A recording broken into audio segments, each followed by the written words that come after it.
കഴിഞ്ഞ 10 ദിവസമായി പുൽപ്പള്ളിയിലെ ജനവാസ മേഖലയിൽ ഭീതി പരത്തുന്ന കടുവയെ പിടികൂടാനുള്ള ശ്രമങ്ങൾ തുടരുകയാണ് വനംവകുപ്പ്. 9 ദിവസത്തിനിടെ 5 ആടുകളെയാണ് കടുവ കൊന്നത്.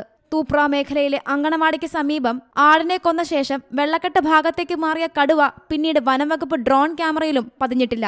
കടുവയ്ക്കായി നിരീക്ഷണം തുടരുമെന്നും ലൊക്കേറ്റ് ചെയ്താൽ മയക്കുവെടി വെക്കാൻ നടപടിയെടുക്കുമെന്നും south Wayanad DFO Ajith K Raman പറഞ്ഞു. നിലവിൽ തൂപ്ര അംഗൻവാടിയിലാണ് നമ്മളെ ഫോറസ്റ്റിൻ്റെ ക്യാമ്പ് സെറ്റ് ചെയ്തിരിക്കുന്നത്. പുൽപ്പള്ളി പഞ്ചായത്ത് 8, 9, 11 വാർഡുകളിൽ നിരോധനാജ്ഞ പുറപ്പെടുവിച്ചിരിക്കുകയാണ്. അതുകൊണ്ട് തന്നെ നമ്മൾ ഈ സെർച്ച് ഓപ്പറേഷൻസിന് ഒരു അനുകൂല ഘടകം സൃഷ്ടിച്ചിരിക്കുകയാണ്. ഈ കടുവയെ കഴിഞ്ഞ രാത്രി നമ്മൾ തെർമൽ ഡ്രോൺ ഉപയോഗിച്ച് പരിശോധന നടത്തിയെങ്കിലും കടുവയുടെ സാന്നിധ്യം ഒന്നും തന്നെ തെർമൽ ഡ്രോണിൽ ലഭിക്കുകയുണ്ടായിട്ടില്ല.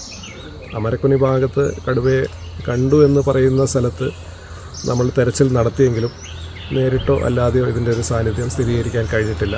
കടുവയെ പിടികൂടുന്നതിൽ വനംവകുപ്പ് അനാസ്ഥ കാട്ടുന്നുവെന്നാരോപിച്ച് കോൺഗ്രസ് പ്രവർത്തകർ ചെതലത്ത് ഫോറസ്റ്റ് റേഞ്ച് ഓഫീസിലേക്ക് മാർച്ച് നടത്തി. മാർച്ചിൽ പോലീസും പ്രവർത്തകരും തമ്മിൽ ഉന്തും തള്ളുമുണ്ടായി.